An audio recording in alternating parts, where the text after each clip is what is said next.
자, 오늘은 시험 기간에 유튜브 시청 시간을 줄이는 방법을 한번 알려줄게. 상당히 역설적이지. 너희는 지금 유튜브 줄이는 방법을 유튜브에서 보고 있는 거잖아. 너네가 아무리 공부를 하고 싶어도 공부를 해야겠다고 딱 마음을 먹고 스케줄을 세워놔도, 심지어 일주일치, 한 달치까지 스케줄을 너희가 열심히 짜놔도 정말 여러 가지 요인들이 너네의 공부를 방해를 하고 너희의 스케줄을 작심삼일로 만들어 버리곤 해. 나도 너희처럼 유튜브나 넷플릭스를 예상보다 너무 많이 봐버려서 그날 공부를 망친 적이 좀 있었거든. 자, 그래서 오늘은 너희들의 공부를 방해하는 요소들을 내가 알려주고 그에 따른 해결 방안까지 하나하나 짚어보도록 할게. 너희 이 영상 하나로 공부를 방해하는 모든 요소들을 정리해보고 다 해결하는 거야. 나한테도 정말 공부를 방해하는 요소들이 되게 많았는데, 적어도 너희보다 먼저 그런 요소들을 극복을 해본 사람으로서 너희가 따라했을 때 확실히 도움이 될 만한 강력한 방법들을 몇 개 알려주도록 할 테니까 집중해서 끝까지 봐줘. 자, 첫 번째 요소로 너희가 가장 많이 방해를 받는 유튜브야. 유튜브를 보다 보면 꼭 그럴 때가 있어. 너가 보고 싶었던 영상을 보고 나서 아래에 추천 영상이 몇 개가 떠서 이렇게 쓱쓱 내려보다가 이거 하나만 더 볼까? 이거 하나만 더 봐도 되지 않을까? 싶을 때가 되게 많잖아. 지금 너희가 그거 하나를 더 클릭하는 순간 2개, 3개, 4개, 5개는 훨씬 더 쉬워져. 처음에 어렵지. 2번 보고 3번 보는 건 훨씬 쉽단 말이야. 그러다 보면 너희 시간이 확 날아가겠지. 그리고 너희 제발 알고리즘 탓을 하지 말자. 너희 맨날 유튜브 보다 보면 너희가 보고 싶었던 영상이 진짜 신기하게 딱 아래 들어가 있지. 그러면 너희는 항상 와, 알고리즘 뭐야? 이거는 못 참지 하면서 바로 누르잖아. 근데 얘들아, 알고리즘은 너희가 그렇게 한 번 더 클릭하게끔 유도하려고 작정하고 만들어진 거야. 너희가 거기에다가 와, 알고리즘 진짜 대박이다 하면서 그걸 눌러주면 너희는 알고리즘한테 이미 진 거야. 너희가 알고리즘한테 지면 시간을 뺏길 수밖에 없어. 그러니까 굳이 져주지 말자. 알았지? 그리고 그런 시간들이 점점 쌓이다 보면 너희는 유튜브한테도 지는 거고, 너희의 공부한테도 지는 거고, 너희 잠한테도 지는 거고, 지는 것들이 점점 더 많아질 거야. 그거를 빨리 깨닫고 처음에 보고자 했던 만큼만 잘라서 보도록 하자. 그리고 유튜브가 또 무서운 게 뭐냐 하면 너희가 영상을 보면서 스스로 합리화를 한다는 점이야. 이 영상은 이러니까 괜찮아. 저 영상은 솔직히 안 볼 수가 없지. 약간 이런 식으로 너희가 합리화를 하니까 점점 더 빠져들게 되는 거거든. 특히 넷플릭스 같은 서비스도 마찬가지인데, 솔직히 최종화인데 이거는 봐야지 라든지 다음 편이 너무 궁금한데 앞에 10분만 보고 무조건 끄겠다 라고 생각을 할 때가 있어. 솔직히 나도 그럴 때가 있었고. 근데 이렇게 생각하다 보면은 결국에는 2-3편을 해치우고 후회를 하고 있는 자신을 발견하게 될 거야. 참고로 내 고등학교 때 경험담이야. 나는 금방 고치긴 했지만 너희가 공부를 열심히 하고 나서 스스로에게 보상을 주는 거는 전혀 상관이 없어. 아니, 솔직히 하루 종일 공부 열심히 했으면 저녁에 유튜브 좀 볼 수 있는 거잖아. 드라마 좀 볼 수 있는 거고, 영화도 볼 수 있는 거고. 그런데 보상이랑 합리화는 반드시 구분을 하자. 그냥 너희가 양심적으로 생각을 해봤을 때 오늘 정도면 조금 봐도 될 것 같은데? 라고 해서 너희가 보는 넷플릭스랑 그냥 합리화 해버리고 몰라, 오늘 좀 봐도 되겠지 하고 그냥 무지성으로 봐버리는 넷플릭스랑은 스스로 구분을 할 수 있는 너희가 됐으면 좋겠어.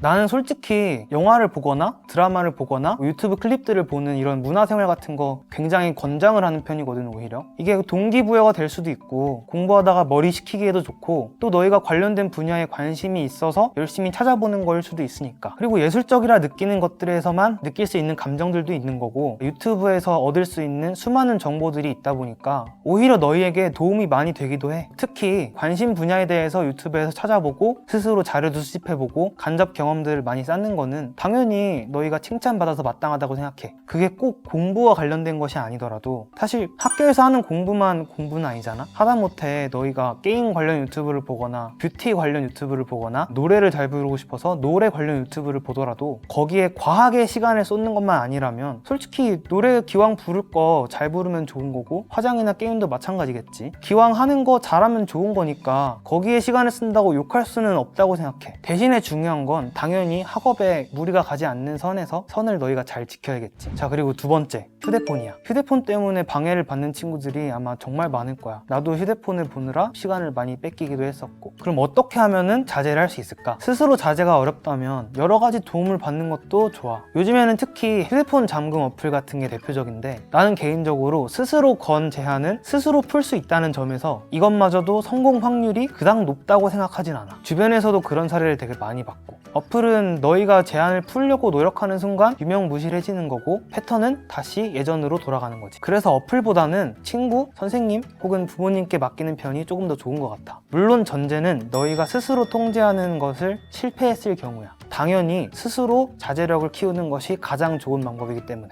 스스로 통제를 하는 힘을 키우기 위해서는 너희가 스스로 세운 규칙을 어겼을 경우에 뭔가 너희에게 불편한 게 있어야 해. 뭐 예를 든다면 너희가 유튜브를 보느라 계획한 공부를 1시간치를 못하고 새벽이 됐다고 해보자. 그러면 자기 전에 무조건 그 공부를 끝내놓고 자는 거야, 졸리더라도. 그러면 당연히 다음날 피곤해질 거고 당연히 전날에 유튜브를 봤던 것을 후회를 하게 되겠지. 만약에 너희가 새벽에 유튜브를 보고 밀린 공부를 안 하고 그냥 잤다면 몸도 마음도 불편함을 크게 못 느껴서 아마 비슷한 상황을 다음날도 반복할 수도 있어. 하지만 너네가 몸과 마음이 불편해진다면, 후회를 하기 시작한다면 다음날부터는 행동이 바뀔 수 있는 거야. 내가 말해준 방법은 내가 자주 썼던 방법이거든. 나는 원래 패턴이 어땠냐면 11시쯤에 독서실에서 집에 와가지고 30분 정도 좀 쉬다가 마무리 공부를 1시간 정도 하고 잠들었단 말이야. 근데 하루 종일 뭔가 내가 공부를 열심히 했다고 느껴지는 날들에는 내가 이 쉬는 시간이 너무 당연한 것처럼 느껴지는 거야. 사실 쉬는 것 자체는 당연한 거고 쉬어도 되는 게 맞는데, 문제가 되는 거는 내가 이 쉬는 시간을 너무 오래 갖기 시작한 거지. 마무리 공부를 하는 시간, 그리고 심지어는 자야 할 시간까지 침범을 하면서 길게 쉬기 시작한 거야. 그러다 보니까 당연히 자는 시간도 늦어지고 마무리 공부는 못하게 됐지. 이런 일들이 몇 번 반복이 되고 나니까 내가 이대로는 안 되겠다 싶어가지고 내가 자제를 못하고 새벽까지 놀더라도 마무리 공부를 이후에 꼭 하고 잤어. 그러니까 당연히 다음날 학교에 가서 되게 힘들었지. 일어나기도 힘들었고 되게 많이 졸렸어.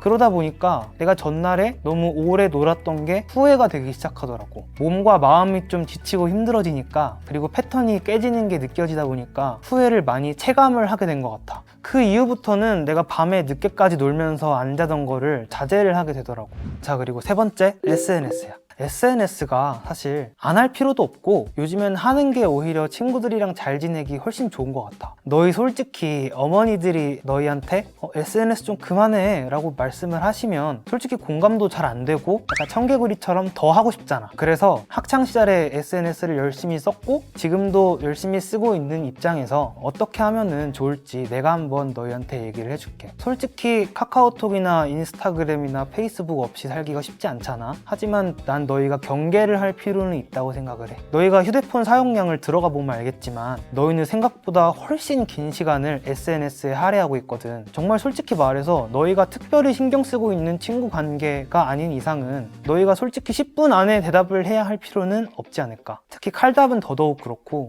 난 그래서 SNS 같은 경우에 1시간 정도 공부를 하고 나서 이제 쉬는 시간에 답장을 몰아서 해주고, 그 다음에 공부할 때는 또 핸드폰을 잠시 뒤집어 놓고 또 다음 쉬는 시간에 답장을 해주고, 이런 식으로 연락을 많이 했던 것 같아. 그 당시에 되게 친해지고 싶었던 친구나 뭔가 중요한 친구들 같은 경우에는 답장을 빨리빨리 해주기도 했지만 보통의 경우에는 1시간 정도 공부하고 나서 쉬는 시간에 답장하고, 약간 이런 패턴이었던 것 같아. 그렇게 하게 되니까 SNS에 쓰는 시간이 좀 생각보다 많이 줄어들었어. 근데 솔직히 말해서 핸드폰 이렇게 멀리 치워놔도 계속 답장 오는 게 보이고 소리가 들리고 진동이 들리면 너희가 어떻게 답장이 왔는지 확인을 하고 싶을 수 있잖아. 너희가 그걸 못 참겠으면 아까도 말했듯이 차라리 부모님이나 선생님께 맡겨두는 것도 좋은 방법이 될 수 있어.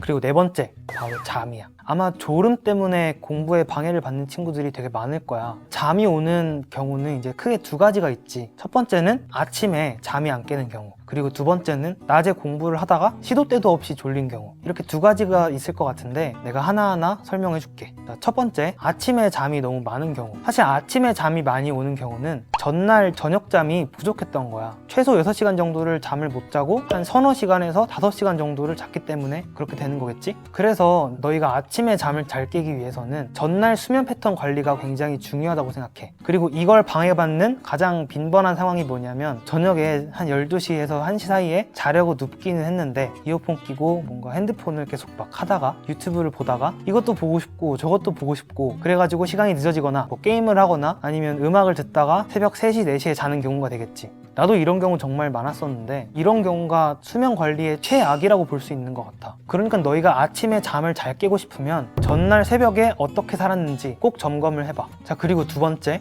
공부를 하다가 졸린 경우. 솔직히 말해서 전날에 6시간을 자더라도 공부를 하다 보면은 당연히 졸릴 수 있어. 나는 개인적으로 그럴 때 어떻게 하는 게 좋은 것 같냐면 굳이 잠을 이기려고 너무 막 애를 쓰기보다는 차라리 한 10분 정도 푹 자고 일어나는 게 훨씬 좋은 것 같아. 이제 나 같은 경우에는 쪽잠을 잘 때 한 10분에서 15분 정도를 알람을 맞춰두고 잤는데 왜 10분에서 15분이었냐 하면 나는 내가 10분에서 15분 정도만 자면 이후에 회복이 된다는 거를 알고 있었어. 내 회복 시간이 10분에서 15분 정도라는 거를 정확히 파악을 하고 있었던 거지. 그래서 너희도 어느 정도를 잠깐 자면 너희의 컨디션이 다시 올라오는지를 확인을 해보고 졸릴 때마다 그 정도만 알람을 맞춰놓고 잤으면 좋겠어. 혹시 10분 자고 15분 자는 게 공부 시간에 마이너스가 된다라고 생각하는 친구들은 그런 생각은 버렸으면 좋겠는 게 너희가 10분, 15분 졸음을 버텨가면서 기를 쓰고 공부하는 그 공부량보다 너희가 10분 동안 자서 컨디션을 완전히 회복하고 나서 맑은 정신으로 이후에 5분 동안 공부하는 그 공부량이 훨씬 많아. 왜냐하면 졸릴 때 공부를 하면 머릿속에 잘 안 들어와서 같은 내용을 계속 반복하게 되고 스트레스를 많이 받게 되고 효율도 안 나오니까 더 하기 싫어지거든. 그 잠깐 자고서 개운한 상태로 공부를 하면 오히려 머릿속에도 잘 들어오고 공부도 속속 잘 되고 능률이 훨씬 올라가. 그러니까 정리를 하자면 졸릴 땐 차라리 좀만 자라. 대신에 너무 오래 자진 말고 꼭 알람을 맞춰놓고. 자, 그리고 5번째, 아까 얘기했던 것들 말고 기타 방해 요소들로는 또 어떤 것들이 있을까? 혜진님 뭐가 있을까요? 그러면 게임을 한번 얘기를 해볼게. 나는 게임을 절제 못하는 친구들한테 항상 해주는 얘기가 뭐냐면 너희가 PC방 창문 몇 개 달아줬는지 PC방 전기세 몇 달 정도 내줬는지 스스로 한번 잘 생각해봐봐. 양심적으로 생각했을 때 너희가 매달 수도세 정도는 내주는 것 같아. 그러면 당연히 절제를 해야겠지. 사실 게임 같은 경우는 본인이 절제하는 거 외에는 크게 뾰족한 방법이라고 할 수 있는 게 없는 것 같아서 스스로 절제력을 키우는 게 중요해. 물론 나는 너희가 친구들이랑 같이 우르르 PC방 몰려가서 게임도 하고 스트레스 푸는 거는 정말 좋다고 생각해. 근데 주변에서 좀 보니까 그렇게 친구들이랑 몇 번 가다가 나중에는 혼자 PC방에 가서 막 5,000원씩 넣고 게임하고 그런 친구들이 좀 있더라고. 그런 거는 좀 자제를 했으면 좋겠어. 연애 누구인가? 지금 누가? 연애요? 이게 또 저는 고등학교 때는 연애를 안 했기 때문에 어쨌든 뭐 주변 사례는 얘기해 줄 수 있는 거니까 갑자기 좀 씁쓸한데 되게 양극단이었어, 친구들이. 어떤 친구는 여자친구 덕분에 공부를 진짜 열심히 해서 성적이 많이 오른 친구도 있었고 어떤 친구는 반대로 같이 놀다가 완전 성적이 망해버린 그런 경우도 있었단 말이야. 그래서 이거는 어떤 경우가 더 많았다고 보기도 좀 어려워서 이렇게 하는 게 좋다라고 말을 해주기보다는 그냥 너희가 만약에 연애를 했을 경우에 같이 성적이 오르는 경우였으면 좋겠다 정도만 얘기해 줄 수 있을 것 같아. 공부 커뮤니티. 수 땡땡이라든지 뭐 오 땡땡이라든지 공부 커뮤니티 같은 경우에 사실 나는 공부 커뮤니티에 할애한 시간이 거의 없거든. 지금까지 전부 합쳐도 아마 몇 시간 안 될 거야. 한 2-3시간 정도밖에 안 나올 거야. 그리고 특히 공부 자극 영상 같은 거 자주 시청하고 오래 보는 친구들이 있는데 그것도 사실 한 5분 정도 10분 정도만 보면은 자극은 충분히 올 거 아니야. 2시간씩 3시간씩 보는 거는 전혀 의미가 없어. 공부 자극 영상을 보고 공부를 하는 게 중요한 거지 공부 자극 영상을 계속 보는 게 중요한 건 아니잖아. 너무 오랫동안 보고 있지는 않은지 꼭 생각을 한번 해봐. 뭐 공부 커뮤니티를 하거나 뭐 공부 자극 영상을 보거나 인강쌤들의 썰 모음집을 보거나 이런 것들은 절대로 너희의 공부 시간이라고 보기 어려워. 이걸 공부 시간에 넣고 합리화하고 안심하지 말자.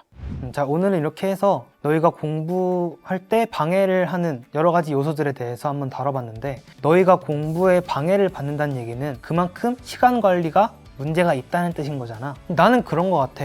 백화점에 가서 되게 예쁜 옷들이 많고 다 사고 싶다고 해서 그것들을 너희가 있는 대로 다 사버리면 돈도 없어지는 거고 과소비를 하게 되는 거잖아. 난 시간도 똑같은 것 같아. 너희가 뭐 유튜브를 보든 게임을 하든 넷플릭스를 보든 간에 재밌어 보인다고 해서 뭔가 거기에 계속 시간을 투자하고 하다 보면은 너희의 시간을 과투자하는 거고 결국에 나중에 후회만 남게 되는 거거든. 특히 너희가 시험을 보기 직전이나 과제가 있거나 그런 할 일이 있는 상황에서는 더더욱 그래. 그렇게 시간에 쫓겨서 준비한 시험이나 시간에 쫓겨서 제출한 과제는 당연히 퀄리티가 좋을 수가 없겠지. 그러니까 지금 너희도 이 영상이 끝나고 나서 그 아래 유튜브 알고리즘 뒤지면서 또 추천 영상들에 넘어가지 말고 쇼미더머니, 스우파 이런 거 막 검색해서 보지 말고 이번 영상까지만 딱 보고 바로 핸드폰 뒤집어 놓고 컴퓨터 모니터 딱 꺼놓고 책을 한번 다시 펴보자.